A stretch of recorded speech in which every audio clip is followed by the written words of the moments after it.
किछि परिबा थाई देखिए सेटा बहुत हेल्दी हितबो किंतु बहुत जन को सेटा खाइबा पई पसंद न थाए।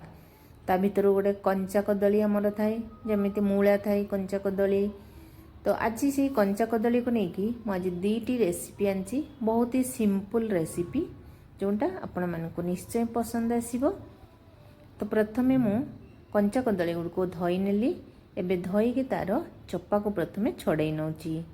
तो ये चप्पारू मध्य आज गोटे रेसिपी तैयारी हबो सेतिपई चप्पा को आमे रखिबा।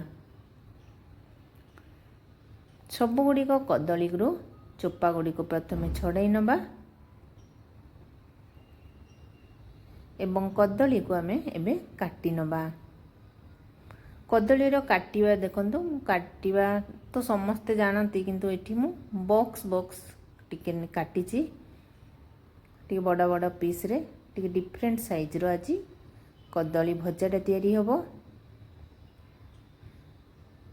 तो ये कदली सब काटी हो गलानी।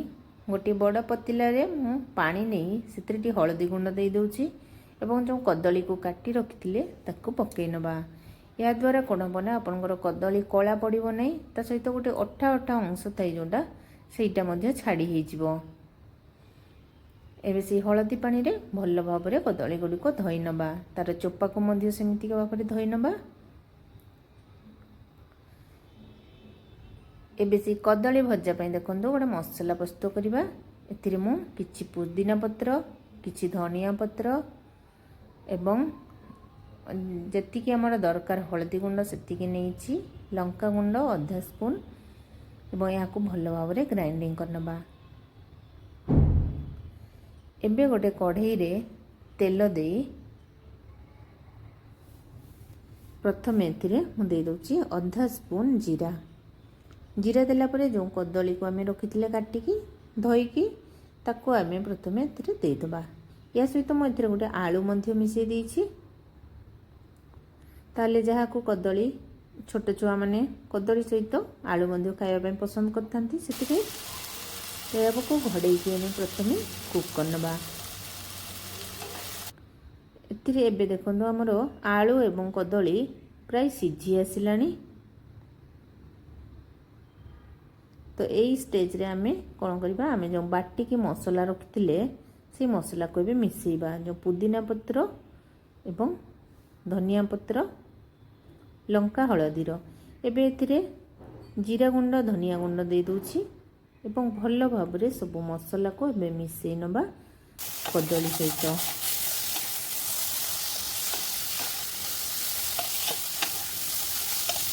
तो कदली भजा आमर प्रस्तुत हो गलानी। एबे याको हमें बाहर करनबा।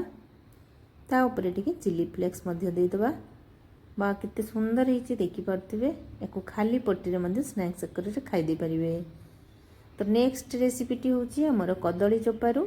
तो कदली चोपा को कोन करबा मुसी गोटे पतिला नेछि एवं सेतिरे पानी देई प्रथमे कदली चोपा को टिके हलदी गुंड देई ताको प्रथमे सिझेई नउछि। एटा देखंतु केते बढ़िया भाबरे सिझी हेछि बहुत जल्दी सिझी हेते।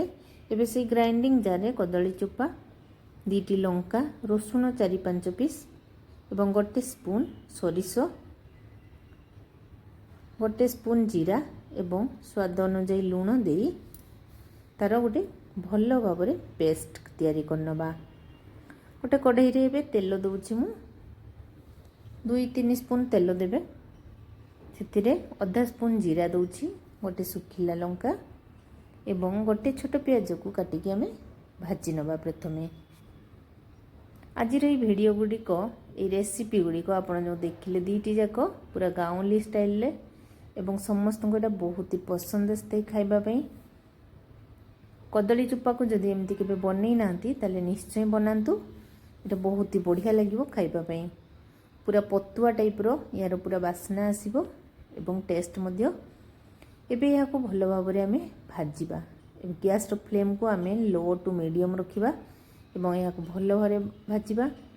जेतले देखबी एटा भाजी हिजिबो ना सी पूरा कढ़ई को छाड़ीबा आरंभ करिवो। एबे लागुची जेमती कढ़ई रे सब लागी कि रहिछि किंतु जेतले भाजी भाजी आसीबो कढ़ई रू पूरा बाहरी जिवो।